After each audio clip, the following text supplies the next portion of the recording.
Bismillahirrahmanirrahim. Assalamualaikum warahmatullahi wabarakatuh. Alhamdulillah pemirsa MUI TV, kita bertemu kembali dalam editorial MUI TV. Kali ini kita akan membahas dan mengeksplorasi lebih jauh terkait dengan proyek strategis nasional PIK 2.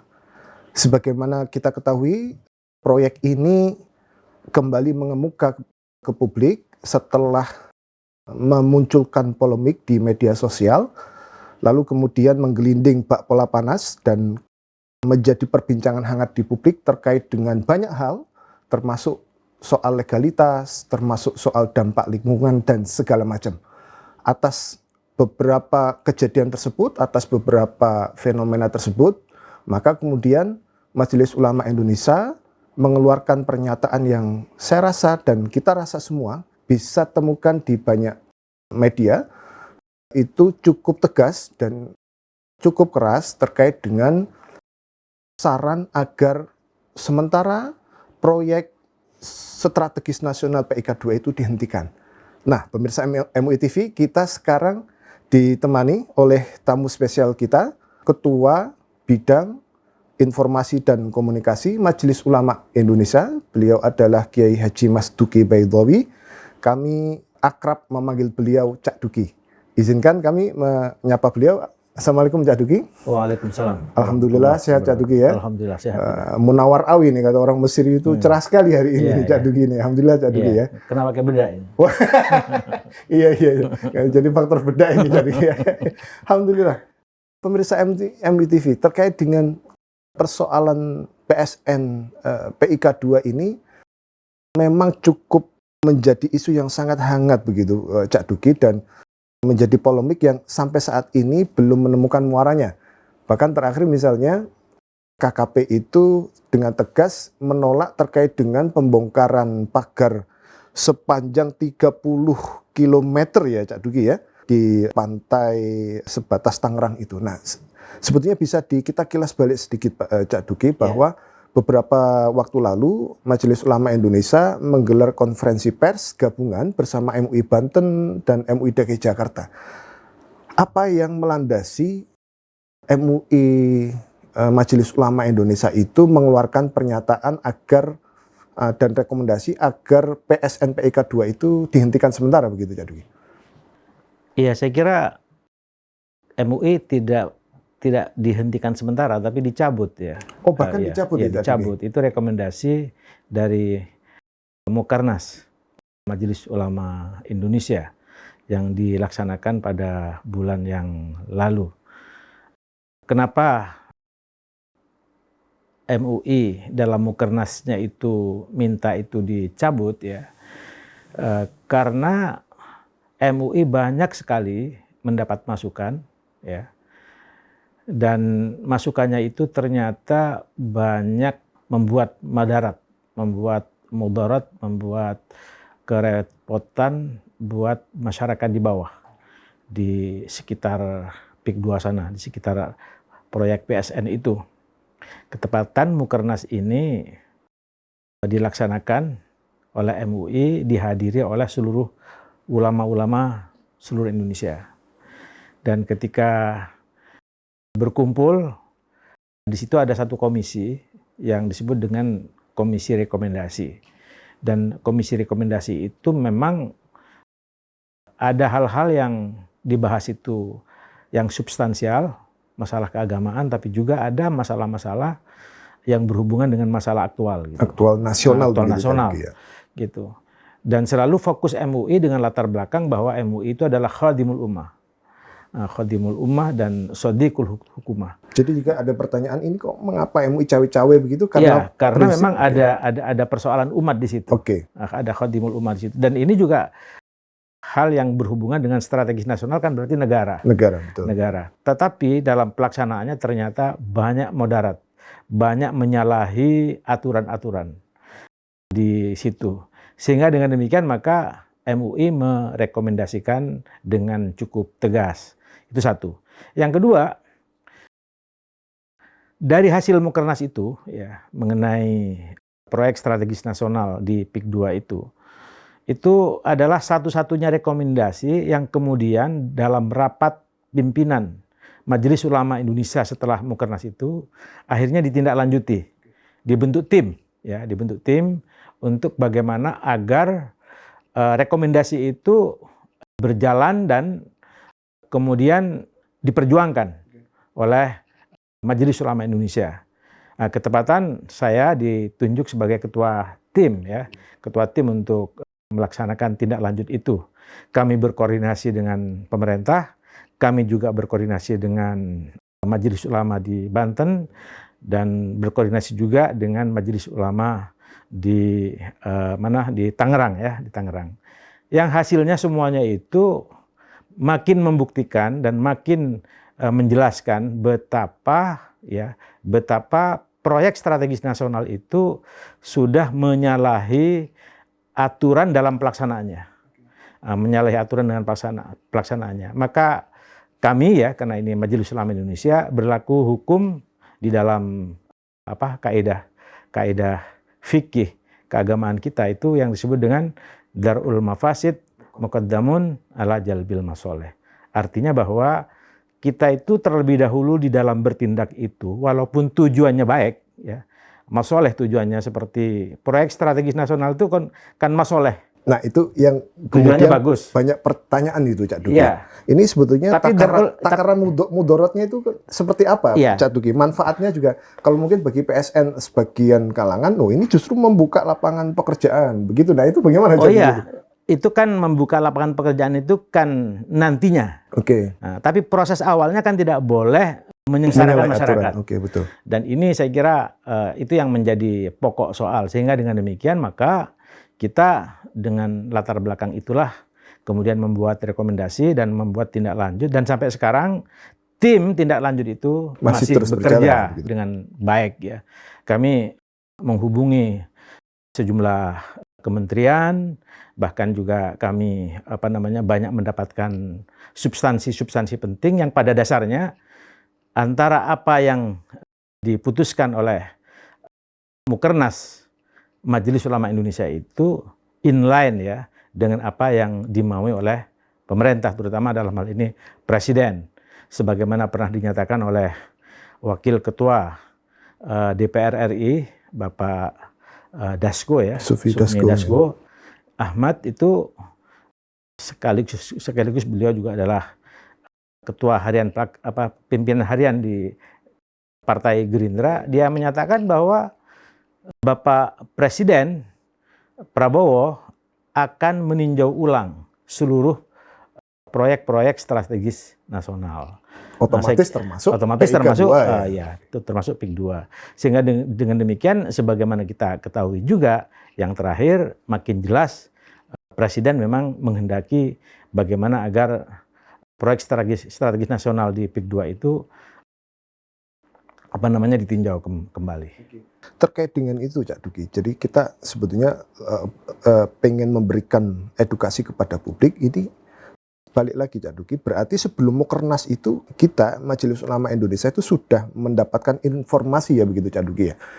Informasi, input segala macam dan laporan begitu. Ini kan penting Cak Duki. Jadi kita tidak berangkat dari nol begitu Cak Duki ya. Iya betul. Kami mendapatkan informasi banyak, bahkan juga di tim rekomendasi itu juga melakukan semacam riset data ke berbagai pihak, hasilnya seperti apa dan ditemukan hal yang seperti itu. Bahkan kami juga sudah melakukan cross check ke lapangan ke orang-orang di di Tangerang sana, ke MUI di sana. Ternyata memang waktu itu kami kenapa berani mengambil keputusan cabut itu karena ada bukti-bukti di lapangan yang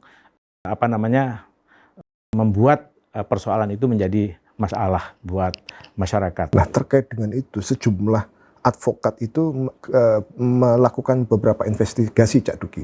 Inline dengan apa yang Cak Duki sampaikan tadi itu bahwa memang ini ada cengkraman atau ada semacam jaringan mafioso yang melibatkan beberapa instrumen dari quote and quote mungkin diduga pemerintah, baik itu di kalangan TNI oknum oknum TNI Polri dan kemudian bahkan dijelaskan alur gitu ya, alur terkait dengan bagaimana quote and quote dugaan perampasan dari tanah dan hak warga itu.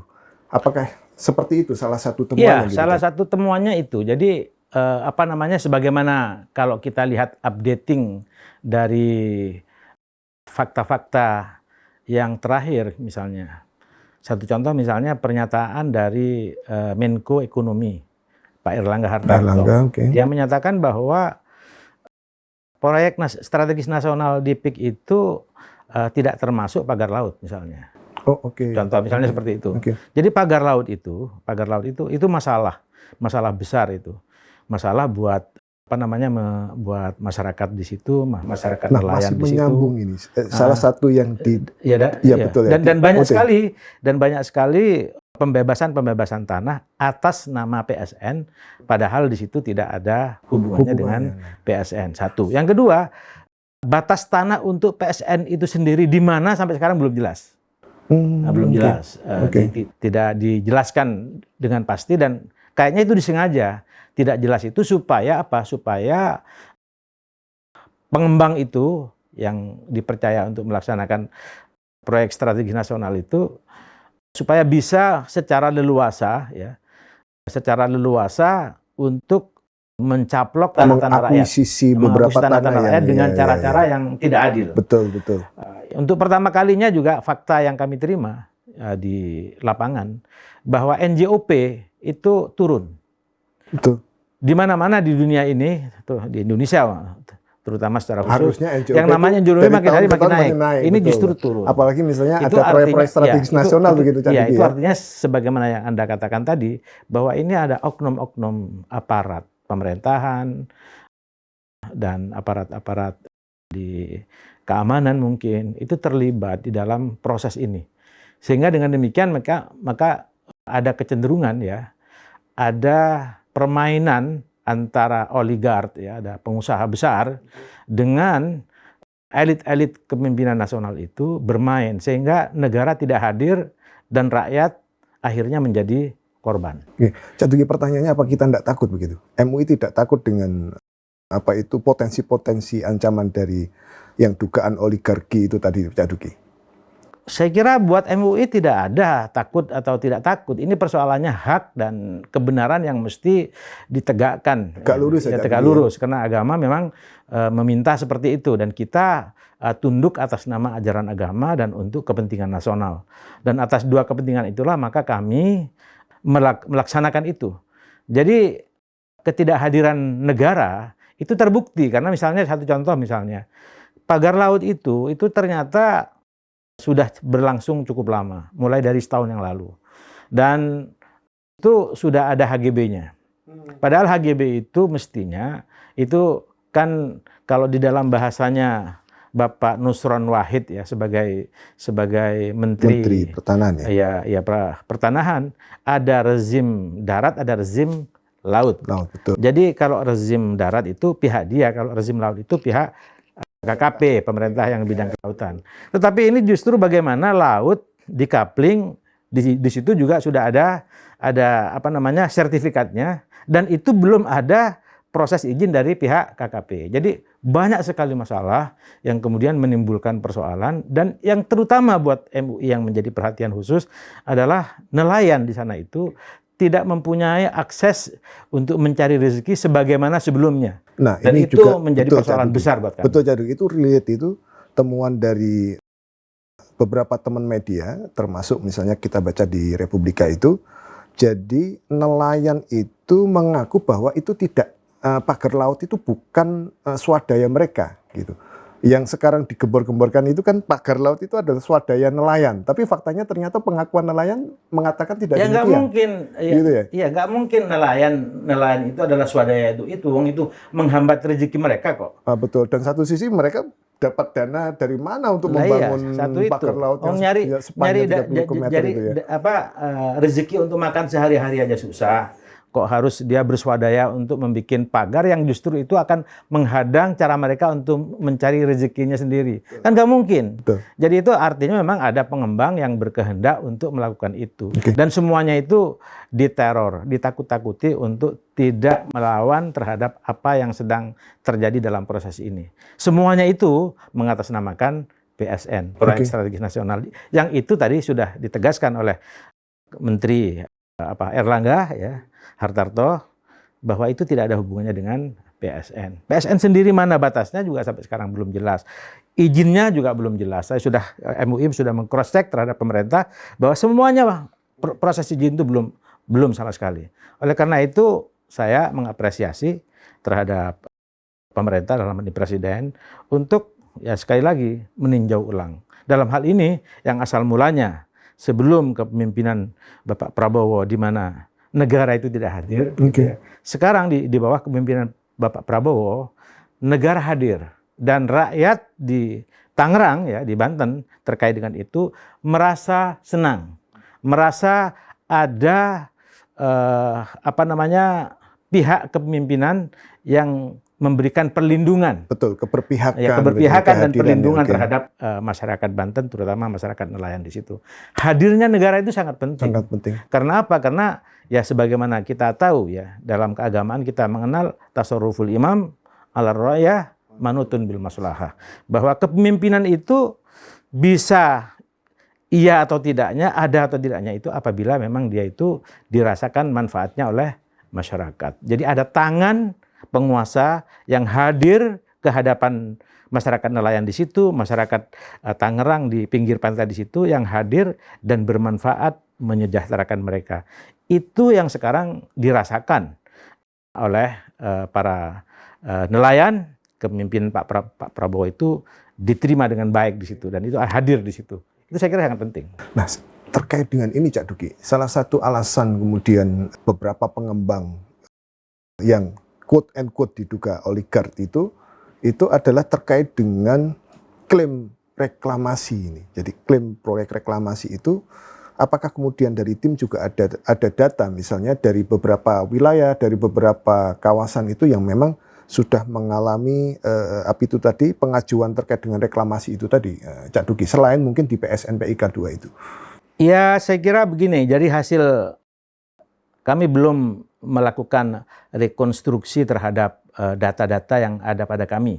Kami sekarang sedang di lapangan dan akan melakukan rekonstruksi terhadap berbagai data, lalu kemudian akan disimpulkan. Tetapi arahnya semuanya itu tadi, bahwa masalah yang berhubungan dengan itu memang ada kecenderungan pelanggaran di mana-mana. Di mana? Okay. Nah, karena pelanggaran di mana-mana, saya kira itu menjadi masalah ya buat masyarakat. Kenapa terjadi pelanggaran? Karena di masa lalu, di kepemimpinan masa lalu, rupanya ada oknum di kepemimpinan elit nasional itu berkolaborasi ya dengan oligark ya. Dan itu yang menjadi masalah. Ketika pemimpin itu berkolaborasi dengan oligark dan urusannya itu adalah urusan yang akhirnya menjauhkan dari kepentingan masyarakat, otomatis masyarakat menjadi korban. Dan itu yang terjadi di PSN PIK 2. Itu kalau kita pakai bahasa Qur'annya itu kan mutrofuha ya. Iya, jadi, betul. Mutrofuha itu betul, ya kan. Iya. Jadi kalangan-kalangan yang oligark yang memang berduit ya kan, mempunyai akses kemana-mana, lalu kemudian mencoba mengkooptasi segala hal. Dan itu yang harus kita jaga sedemikian rupa. Kami juga di MUI ya sebagai tim menjaga itu, bagaimana agar kami sebagai tim bekerja konsisten, tegak lurus untuk menegakkan keadilan, memperjuangkan keadilan buat masyarakat. Terkait dengan tim ini, publik ingin kemudian mendapat sebuah kepastian tim. Kemarin sempat mengemuka adanya perbedaan antara MUI Banten dengan MUI Pusat begitu, Cak Duki. Dan apakah kemudian tim ini juga memang satu suara terkait dengan? Saya kira satu suara. Jadi tidak ada perbedaan antara MUI Pusat, MUI Banten, Banten dan MUI DKI ya, begitu ya. DKI, MUI Tangerang. Tidak ada perbedaan. Kalau ada suara beda, itu adalah oknum yang mengatasnamakan MUI. Mengatasnamakan lembaga begitu ya. Oke. Setelah kita cross check, itu semuanya tidak benar. Oke. Bahwa seluruhnya kami satu suara. Dan kami ketika mengambil keputusan rekomendasi di Mukernas itu juga dihadiri oleh MUI Banten dan MUI seluruh Indonesia. Oke. Dan Jadi itulah yang kami jaga. Ini cukup melegakan karena di masyarakat kemarin sempat mengemuka begini. Ini bagaimana ini yang MUI Banten kok ada pernyataan begini? Jadi tetap satu suara begitu. Satu suara, dan kemudian MUI Banten, MUI Tangerang juga sudah berkirim surat kepada tim di MUI Pusat bahwa kami bersuara semuanya sama dengan MUI Pusat. Gitu. Dari sekian pembicaraan, dari sekian temuan tadi itu Cak Duki, nah kira-kira apa yang kemudian akan menjadi strategi dan kemudian langkah-langkah ke depan yang disiapkan MUI untuk PSN PIK 2 ini seperti apa? Apa saja begitu? Jadi pertama begini, kami bekerja tim ini selama 3 bulan. Ini bulan pertama, masih ada sisa 2 bulan untuk kami bekerja. Oke. Yang kedua, kami senang ya karena negara hadir. Pak Prabowo memberikan pemihakan yang jelas terhadap ini, sehingga kami akan terus berjuang dan berusaha untuk terus-menerus mengklarifikasi ke berbagai pihak yang akhirnya harapan kami semoga ya masyarakat di Banten atau khususnya di Tangerang ya yang terkena dampak dari PSN itu bisa mendapatkan hak-haknya sebagaimana yang mereka tuntut.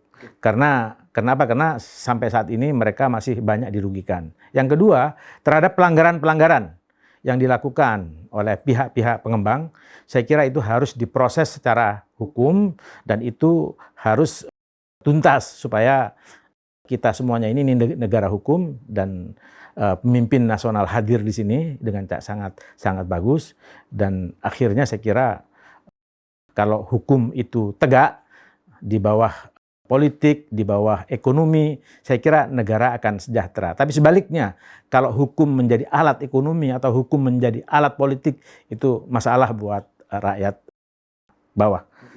Jadi sebetulnya goalnya itu adalah agar terpenuhinya hak rakyat dan kemudian pelanggaran itu diproses secara hukum, atau ada goal lain misalnya bahwa secara umum kita menolak begitu dari PSN PIK 2 atau seperti apa sebetulnya goalnya itu? Kalau bagi kami ya PSN itu harus ditolak sepanjang itu membuat masyarakat sengsara. Oke. Baik. Terima kasih atas waktunya Cak Duki. Luar biasa ini pencerahan dan semoga ini menjadi pertimbangan untuk stakeholders kita, untuk para pemegang kebijakan kita agar lebih berhati-hati lebih cermat, lebih kemudian melakukan pengawasan terkait dengan pengelolaan dan proyek-proyek strategis nasional tidak hanya di PIK 2 tentunya, tetapi juga di kawasan-kawasan lain. PSN PIK 2 memperlihatkan kita dengan telanjang perkongsian jahat elit pemegang kebijakan dengan pemegang modal. Mereka adalah orang super kaya yang mengangkangi segala aturan, merampas ketidakadilan, membungkam suara penegak keadilan. Oleh karena itu, MUI tegas menyuarakan agar PSN PIK 2 tidak cuma dihentikan, tapi usut, tuntaskan seabrek persoalan yang membelit PSN PIK 2. Penuhi hak dan proses hukum pelanggaran yang terjadi di PSN PIK 2. Negara harus hadir, tidak boleh kalah dengan kekuatan oligarki. Mereka para pemilik cuan. Kita semua berharap agar negeri ini tidak dirusak oleh persekongkolan jahat, sebagaimana diperingatkan Allah Subhanahu wa taala dalam surat Al-Isra ayat 16. A'udzubillahi minasyaitonirrajim. Bismillahirrahmanirrahim. Wa idza aradna an nuhlika qaryatan amarna mutrafiha fafasaqu fiha fahaqqa 'alaiha al-qaul fadammarnaha tadmira. Dan jika kami hendak membinasakan suatu negeri, maka kami perintahkan kepada orang-orang yang hidup mewah di negeri itu, tetapi mereka melakukan kedurhakaan dalam negeri itu, maka sudah sepantasnya berlaku terhadapnya perkataan atau ketentuan kami. Kemudian kami hancurkan negeri itu sehancur-hancurnya. Al-Quran Surat Al-Isra ayat 16. Saya Muhammad Nasih Nasrullah, kita ditemani oleh Ketua Bidang Informasi dan Komunikasi yang sekaligus sebagai Ketua Tim Investigasi di PSN PIK 2, Kiai Haji Mas Duki Baidowi. Atas perhatiannya dan atas atensinya kami sampaikan terima kasih. Kita akan berjumpa di episode-episode mendatang dengan tema-tema yang tak kalah menarik lainnya di editorial MUI TV. MUI TV, rujukan umat, inspirasi dunia. Assalamualaikum warahmatullahi wabarakatuh. Terima kasih Cak Duki, terima kasih.